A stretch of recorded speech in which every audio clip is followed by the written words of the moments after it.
Assalamualaikum warahmatullahi wabarakatuh. Saya ingin mengingatkan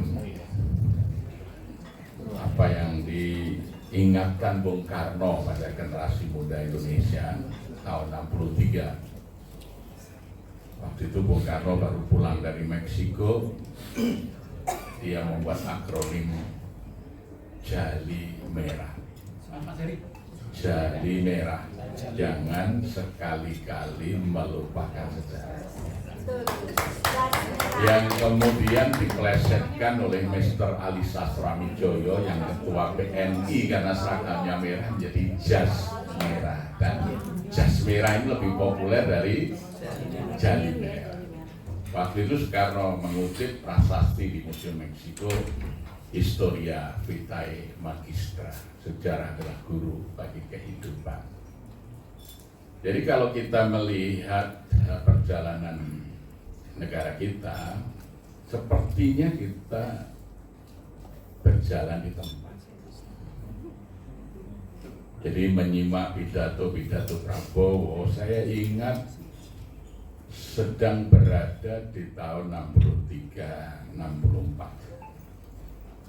Ya, waktu itu kalau pagi kita nyetel radio, itu RRI menyiarkan konsep Bung Karno yang hari ini sepertinya menjadi nalarnya Prabowo, yaitu RESOP, Revolusioner Sosialisme Indonesia dan Demokrasi Terpimpin. Ya. RESOP, Revolusi Agustus 45, Resopin, sosialisme cinta negara, kita butuh pimpinan yang jujur, rakyat pasti hidup adil makmur, Resopin, hidup Resopin, rakyat butuh murah sandang pangan, minggir pimpinan yang curang, Resopin, hidup Resopin. Jadi sekarang ini Resopin, ya. Jadi gayanya revolusioner, orientasinya sosialisme cinta negara, demokrasinya demokrasi terpimpin. Semua partai ada, tapi harus satu suara. Ya, semua partai boleh ada, tapi satu suara. Semuanya dirangkul. Nah, maka langkah berikutnya nanti kalau sudah Resopin, apa yang akan terjadi? Itu nanti ada satu partai yang kemudian akan memanfaatkan ketika kekuasaan sudah di satu tangan ini untuk menyingkirkan lawan-lawan politik. Jadi dulu dari Resopin bergeser ke Nasakom. Jadi yang tidak setuju, yang kritis disebut kepala batu, ya kan itu, ya. Acungkan tinju kita satu padu bersatu, bulat semangat kita, ayo terus maju, Nasakom bersatu, singkirkan kepala batu, Nasakom satu cita, sosialisme pasti jaya. Jadi sosialisme, maka pidatonya itu ya pasal 33 terus. Karena secara anatomi historik kita tahu, ya dulu Tan Malaka ketika hadir di Komintern Komunis Internasional tahun 1926 dengan samaran nama Maring, dia lapor kepada Vladimir Ilyich Lenin bahwa di Hindia Belanda ada 850.000 anggota Serikat Islam. 30% diantaranya kader komunis aktif. bolehkah kami kaum komunis Hindia Belanda bekerja sama dengan kaum muslim untuk mengadakan revolusi? Maka Lenin menjawab dengan doktrin Zidanov tahun 1927 yang mengatakan kaum muslimin adalah kelompok borjuis lawan daripada komunis. Maka hendaknya di Hindia Belanda Partai Komunis mengajarkan ateisme. Tan Malaka sekalipun ketua Partai Komunis Hindia Belanda, dia orang Minang, jadi agamanya kuat, maka dia menolak itu dan menyatakan keluar dari Partai Komunis Hindia Belanda, diganti oleh Surekto, yaitu nama lain dari Musso. Ya. Tan Malaka kemudian mendirikan PARI, Partai Rakyat Indonesia. Partai Rakyat Indonesia ini dibubarkan oleh Belanda karena semboyannya adalah merdeka 100%. Tan Malaka kemudian mendirikan Parindra, Partai Rakyat Indonesia Raya. Ini juga sama karena semboyannya sama, dibubarkan. Maka Tan Malaka kemudian mendirikan Gerindra, Gerakan Rakyat Indonesia Raya. Ya. Nah, kader-kadernya itu ada Sumitro, ada Syahrir, ada Latif Indraningrat, Khairul Saleh, ada Malik, ya. Nah, maka kemudian tahun 48 setelah Indonesia merdeka, Tan Malaka yang sebetulnya setelah apel di lapangan Ikada 19 September 44 itu diminta yang baca proklamasi, tapi Tan Malaka menganggap kemerdekaan itu hadiah Jepang, jadi tidak merdeka 100%, maka dia tidak mau. Ya. Maka Tan Malaka ini di tahun 48 karena pidato-pidatonya masih merdeka 100%, menolak proklamasi 45 itu, dia ditembak oleh seorang komandan Koramil di Penggung Kediri. Maka ketika Tan Malaka mati, kadernya terpecah, yang intelektual kayak Ustadz Moko, Sumitro, Syahrir, Profesor Suhardi itu mendirikan PSI, Partai Sosialis Indonesia.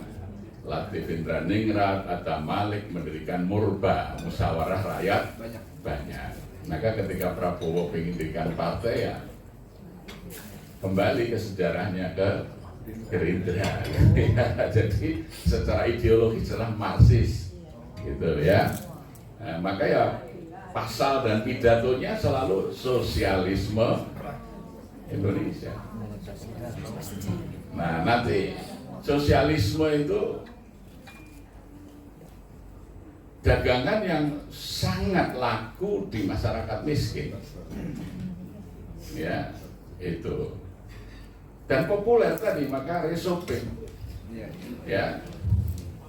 Jadi dia akan mencitrakan diri sebagai pimpinan yang jujur, maka dia terbuka pidato tentang memotong tunjangan komisaris, motong itu, sehingga pidatonya itu ya seperti pidato Bung Karno tahun 63-an itu, ya, seperti pidato di kecamatan itu ya, itu kata Prabowo sendiri kan sangat populis itu, sosialisme. Tapi yang berbahaya adalah arahnya demokrasi terpimpin. Sama kalau dulu Bung Karno mengatakan yang ngeritik itu neokolonialisme dan imperialisme, ya itu. Jadi dulu orang Kota Gede, tetangganya Pak Profesor Desen ini, ketika Bung Karno kemudian punya konsep politik manipol, usdek, ya, itu secara kritis orang Kota Gede nulis, kan dulu diwajibkan di atas genteng itu tulis usdek, ya. Tapi di Kota Gede ada tulis usdek, singkatannya Uripe Sangsara Jalaran Edane Karno, gitu. Ya sebagai protes, jadi hidupnya sengsara karena gilanya Bung Karno gitu. Jadi ya itu saya melihat fenomena politik hari ini seperti kembali ke tahun-tahun itu gitu. Jadi semua mau dirangkul sebagai pendukung kekuasaan, presiden memegang semua kekuasaan, orang boleh berbeda partai tapi harus sama pikirannya mengikuti kemauan presiden. Ya, mereka yang nanti kritis akan disebut sebagai kepala batu. Itu akan diancam tuh, acungan tinju kita. Semua rakyat disuruh menuduh yang tidak salah. Coba aja Anda kritik makan bergizi gratis, acung tinjunya akan ditujukan ke situ semua, gitu ya, oleh semua partai politik. Ya. Nah, maka melihat itu waktu itu Ahmad Yani sangat khawatir. Maka Jenderal Ahmad Yani menulis surat kepada Paduka Soekarno mengingatkan, kami setuju tapi jangan gitu. Ya, maka akhirnya ini nanti dimanfaatkan oleh petualang politik, yaitu menggunakan apa yang disebut MKTBP, metode 3 kombinasi bentuk perjuangan. Ya, jadi ini yang kita mesti waspadai, ya, metode 3 kombinasi bentuk perjuangan. Jadi melihat perjalanan politik ini, saya optimis bahwa Indonesia akan berubah menjadi baik, ya. Seperti Abraha itu oleh Allah dibiarkan dengan gajahnya mendekati Makkah gitu, ya, merata semuanya seakan-akan tidak ada yang menghalangi. Nanti menurunkannya Ababil itu kalau memang sudah benar-benar berbahaya bagi Ka'bah gitu loh. Jadi biar sempurna ini, ya, kekuatan kejahatannya ini, ya. Jadi ini kita yang perlu hanya menyiapkan stamina kita menghadapi tantangan perjuangan, ya. Jadi berjuang itu pasti akan berhasil. Allah tidak pernah tidak menghargai perjuangan, ya, itu. Tetapi kita ingat, ya, seperti Soekarno sendiri itu. Soekarno ini karena seorang peminat sejarah, ya. Jadi ibaratnya itu kalau Bung Karno sering menggambarkan membaca sejarah itu seperti menarik tali busur. Jadi semakin jauh ditarik ke belakang tali busurnya, maka anak panahnya semakin jauh meluncur ke depan. Jadi kalau orang paham sejarah, dia akan visioner. Tanggal 30 Desember 1929, Bung Karno pidato di depan Perhimpunan Pergerakan Politik Kebangsaan di dalam Joyodipuran, Keraton Yogyakarta, sekarang disebut Lipowinatan dalam Lipo. Itu tanggal 30 Desember 1929. Bung Karno hanya pidato singkat, tapi pidatonya ini menggentarkan pemerintah Hindia Belanda sehingga langsung ditangkap dan dipenjara 2 tahun 4 bulan karena pidato singkatnya ini. Jadi Bung Karno yang mengatakan, kaum imperialis, perhatikan, tidak lama lagi apabila perang Pasifik telah menggeledik menyambar-nyambar angkasa, apabila Samudra Pasifik telah merah oleh darah dan bumi di sekelilingnya telah diguncangkan oleh ledakan-ledakan bom dan dinamit, maka di saat itu bangsa Indonesia akan keluar dari belenggu penjajahannya dan menjadi bangsa yang merdeka. Langsung dihentikan oleh Velpolis, ya, oleh intel polisi, dikirim ke stasiun Tugu, bawa ke Bandung, dan beliau 2 tahun 4 bulan karena pidatonya ini. Ya, pidato optimis itu membahayakan bagi penguasa zalim. Gitu. Hanya pidato. Dan kemudian ketika di penjara, ditengok oleh tokoh-tokoh perjuangan kita yang duduk di Vokres, menjadi Dewan Rakyat. Yang senior ini memberi nasihat pada Bung Karno, kamu mimpi di siang bolong. Kami ini memperjuangkan Indonesia berparlemen di bawah payung Belanda saja ditolak. Kamu menuntut Indonesia merdeka sekarang. Mimpi katanya. Apa kata Bung Karno? Ayam berkokok karena telah melihat fajar menyingsing. Fajar menyingsing bukan karena kokok ayam. Tuan-tuan ini hidup mendapat satu dari negara, sehingga Tuan bangun siang.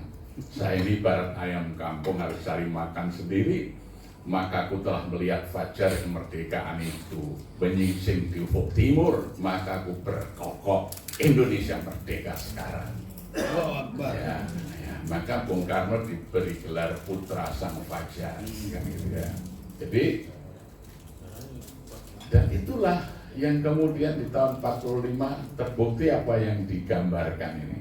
Perang dari Atlantik bergeser ke Pasifik. Jepang dijatuhi bom atom, menyerah ya. Nah, jadi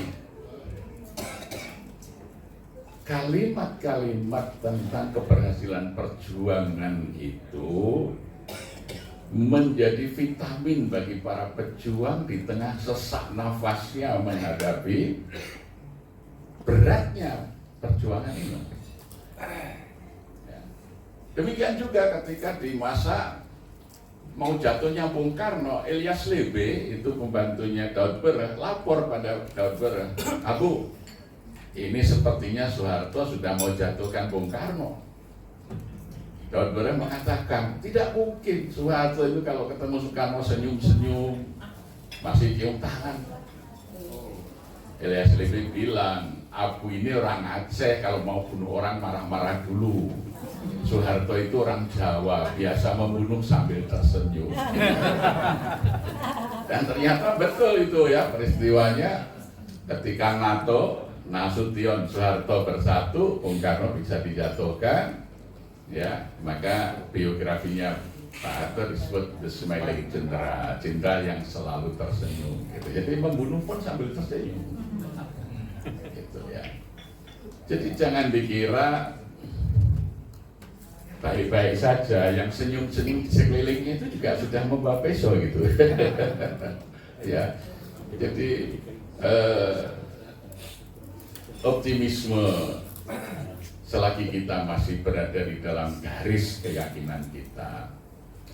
Nah, maka sekarang termasuk jawaban saya, anak-anak muda sekarang ini kan beda. Kita dulu lahir hidup di masa rata-rata ya lahir setelah Orde Baru, artinya awal-awal Orde Baru itu masa-masa optimis. Jadi kita ini sudah terlatih untuk ini. Sekarang anak-anak kita mungkin lahir di tengah pesimisme, melihat lapangan kerja susah, ekonomi kita anjlok dan lain sebagainya. Tidak percaya pada negara dan pemimpin negara. Oleh karena itu, kepada anak-anak generasi ini kan kita menawarkan kesejahteraan sonder negara. Kita nggak butuh negara untuk sejahtera, cukup masjid bisa mensejahterakan rakyat. Maka kita revolusi kemasjidan. Mau sejahtera, ayo kita kelola masjid sebagai sumber kesejahteraan rakyat. Jangan berharap pada negara dan pemimpin-pemimpin negara. Sehingga ya di masjid kita itu anak-anak muda senang sekali ngumpul generasi ini. Karena bagaimana memikirkan kesejahteraan sonder negara. Jadi kita itu ayo membangun kesejahteraan rakyat tanpa perlu negara. Ya, gitu. Kalau kita berada pada negara, sistem negara kita itu membuat tidak optimis. Karena sistemnya sudah rusak. Ya, konstitusi kita ini kan sudah dibajak oleh para korporasi. Kita sudah dikudeta. Ya, kita sudah dikudeta oleh para pemilik modal. Perangnya itu adalah masjid melawan pasar sekarang. Maka Nabi dulu mengingatkan, ahabul biladi indallah masajiduha wa abadul biladi indallah aswaqiyah. Tempat yang paling dicintai Allah adalah masjid-masjidnya, ya, tempat yang paling dibenci Allah itu pasar-pasarnya. Khairul makan al-masjid wasyarrul makan asyuk. Sebaik-baik tempat adalah masjid, seburuk-buruk tempat adalah pasar. Nah, negara kita ini sudah jadi pasar sekarang ini. Pemilik modal yang akan menguasai gitu ya. Nah, maka harus dilawan oleh ideologi masjid tadi. Jadi bagaimana rakyat bisa membangun kesejahteraannya sendiri sonder pemerintah, bacak dengan pemerintah, gitu ya. Jadi sekarang bagaimana rakyat itu mengupayakan kesejahteraannya sendiri secara mandiri. Nah itu, jadi ini alternatif ya di tengah kegalauan rakyat melihat sistem bernegara kita ini yang semakin rusak, membuat galau kalau kita bicara negara. Ya, jadi oleh karena itu kita mencoba menghadirkan terutama pada anak-anak muda, udahlah kita ini bisa mengurus kesejahteraan dan masa depan rakyat itu melalui institusi yang disediakan Allah. Itu seperti Rasulullah di Madinah ketika menghadapi kekuasaan Romawi dan Persia, gitu ya. Jadi yang dibangun bukan partai politik, tapi bagaimana menjadikan masjid sebagai sumber kesejahteraan, sumber pembebasan. Syaratnya cuma satu, para khotib penakut tidak boleh naik mimbar. Yang menjadikan Indonesia rusak itu para khotib yang penakut itu. Maka dulu Khalifah Malik bin Marwan ketika jadi khalifah, dia dengerin khutbah seorang ulama, duduk di depan, didoakan oleh khotib itu. Khotibnya disuruh turun oleh dia dan dia naik sebagai khotib, memberitahu bagaimana cara berkhutbah yang benar. Jadi khutbah Jumat yang benar ini, khotib menunjuk mukanya khalifah dengan mengatakan, Innallaha ya'murkum bil 'adli wal ihsan wa itail qurba wa yanha 'anil fahsai wal munkar wal baghi ya'idukum la'allakum tadhakkarun. Fala dzikrullahi akbar. Sekarang kalimat itu diucapkan oleh para khotib, tapi tangannya begini, tidak nunduk kepada penguasa. Jadi khotib itu semua tudingannya harus kepada kekuasaan. Kamu diperintahkan Allah berlaku adil. Itu tugasnya khotib Jumat. Jadi kalau khotib Jumat tidak mengarahkan jarinya ke kekuasaan, bukan khotib. Suruh turun saja. Ya, makanya Bung Karno meletakkan patung di Ponegoro itu di bawah Monas, ya, sambil telunjuknya patung itu menunjuk ke istana negara. Gitu loh.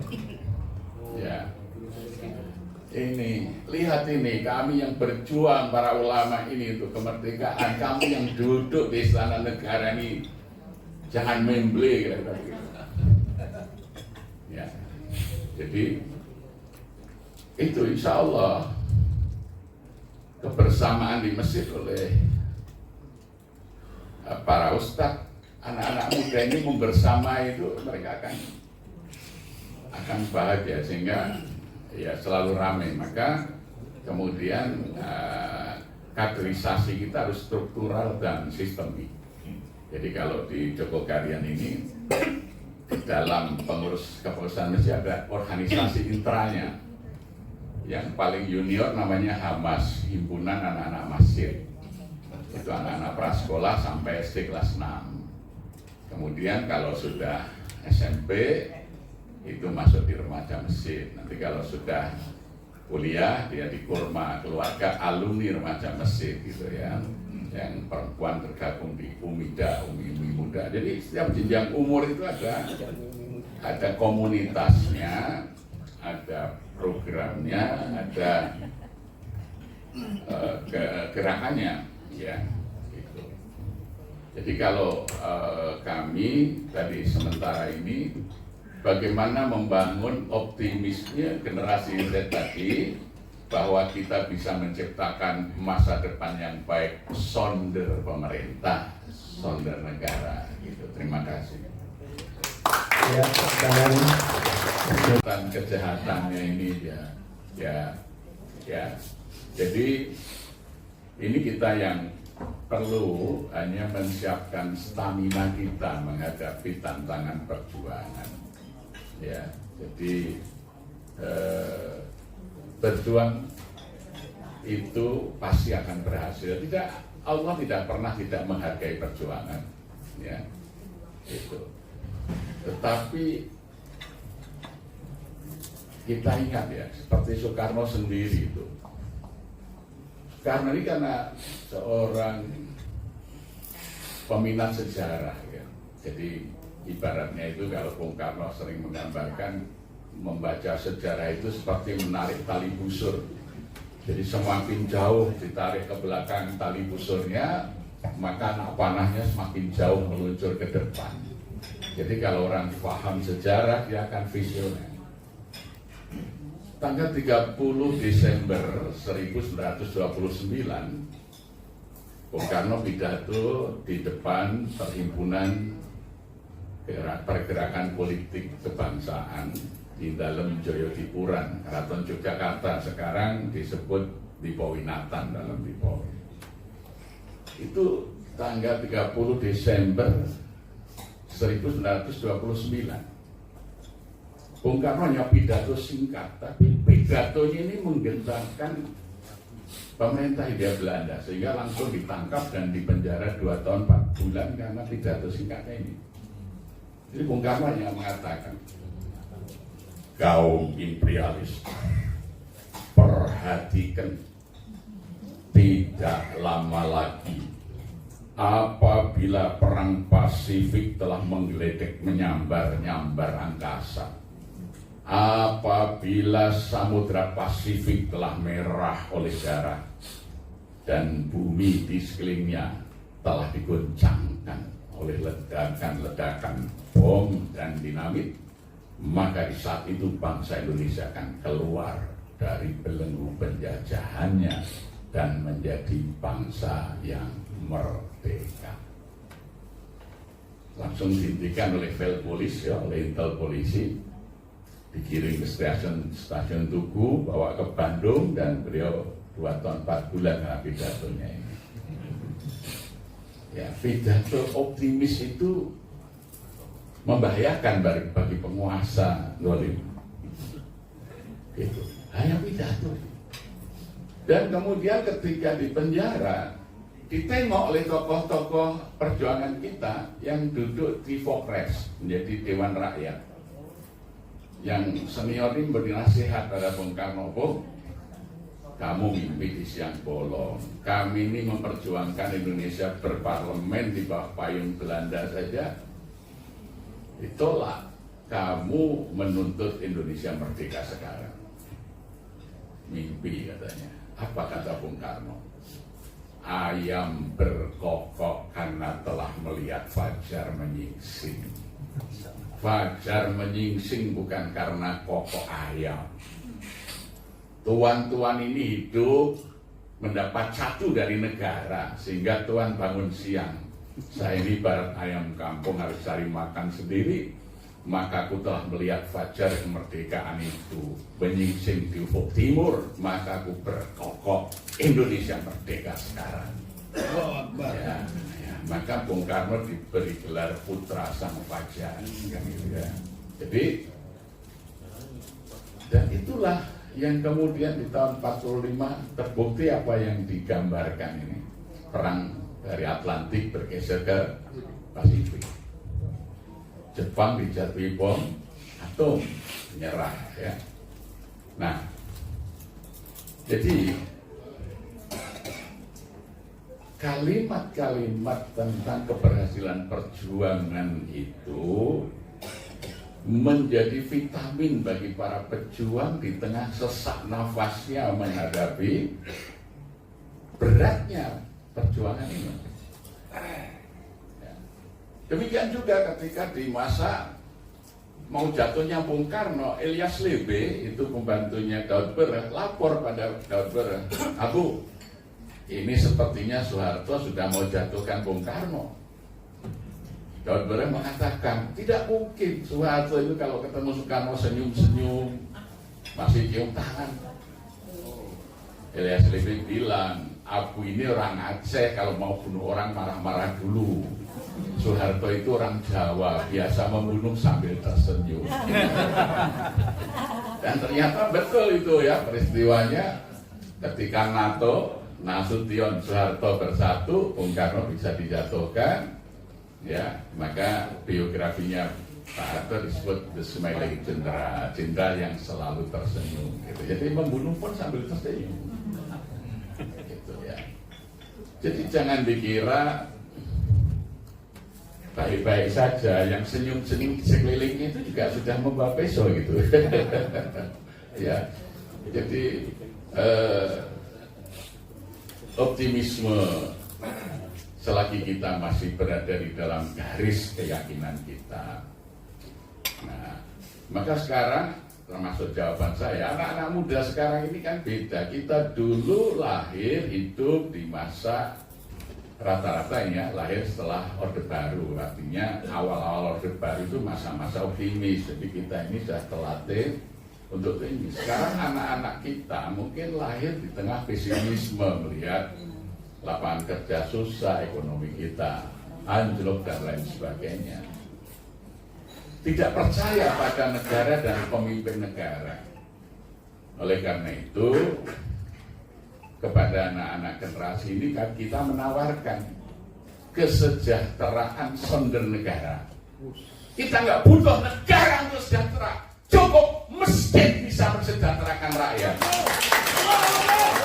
Maka kita revolusi kemasjidan, mau sejahtera, ayo kita kelola masjid sebagai sumber kesejahteraan rakyat. Jangan berharap pada negara dan pemimpin-pemimpin negara. Sehingga ya di masjid kita itu anak-anak muda senang sekali ngumpul generasi ini, karena bagaimana memikirkan kesejahteraan sonder negara. Jadi kita itu ayo membangun kesejahteraan rakyat tanpa perlu negara. Ya, gitu. Kalau kita berharap pada negara, sistem negara kita itu membuat tidak optimis, karena sistemnya sudah rusak. Ya, konstitusi kita ini kan sudah dibajak oleh para korporasi. Kita sudah dikudeta. Ya, kita sudah dikudeta oleh para pemilik modal. Perangnya itu adalah masjid melawan pasar sekarang. Maka Nabi dulu mengingatkan, ahabul biladi indallah masajiduha wa abghadul biladi indallah aswaqiha.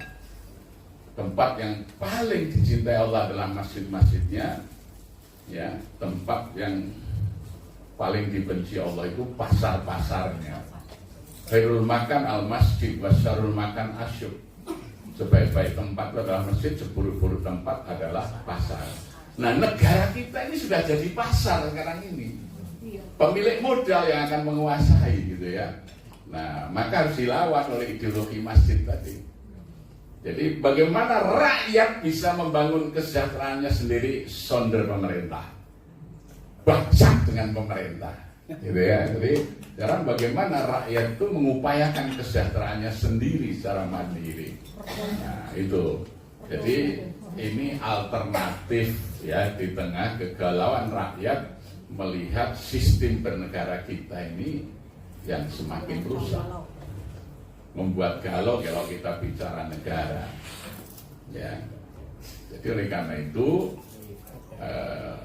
kita mencoba menghadirkan, terutama pada anak-anak muda, udahlah kita ini bisa mengurus kesejahteraan dan masa depan rakyat itu melalui institusi yang disediakan Allah. Itu seperti Rasulullah di Madinah ketika menghadapi kekuasaan Romawi dan Persia, gitu ya.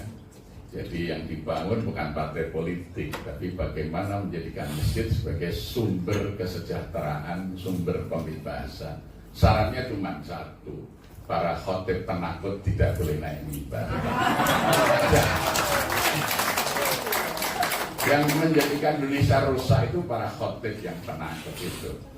Maka dulu Khalifah Malik bin Marwan ketika jadi khalifah, dia dengerin khutbah seorang ulama, duduk di depan, didoakan oleh khotib itu. Khotibnya disuruh turun oleh dia dan dia naik sebagai khotib, memberitahu bagaimana cara berkhutbah yang benar. Jadi khutbah Jumat yang benar ini, khotib menunjuk mukanya khalifah dengan mengatakan, Innallaha ya'murkum bil 'adli wal ihsan wa itail qurba wa yanha 'anil fahsai wal munkar wal baghi yaidukum la'allakum tadhakkarun. Fala dzikrullahi akbar. Sekarang kalimat itu diucapkan oleh para khotib, tapi tangannya begini. Tidak nunjuk kepada penguasa. Jadi khotib itu semua tujuannya harus kepada kekuasaan. Kamu diperintahkan Allah berlaku adil. Itu tugasnya khotib Jumat. Jadi kalau khotib Jumat tidak mengarahkan jarinya ke kekuasaan, bukan khotib.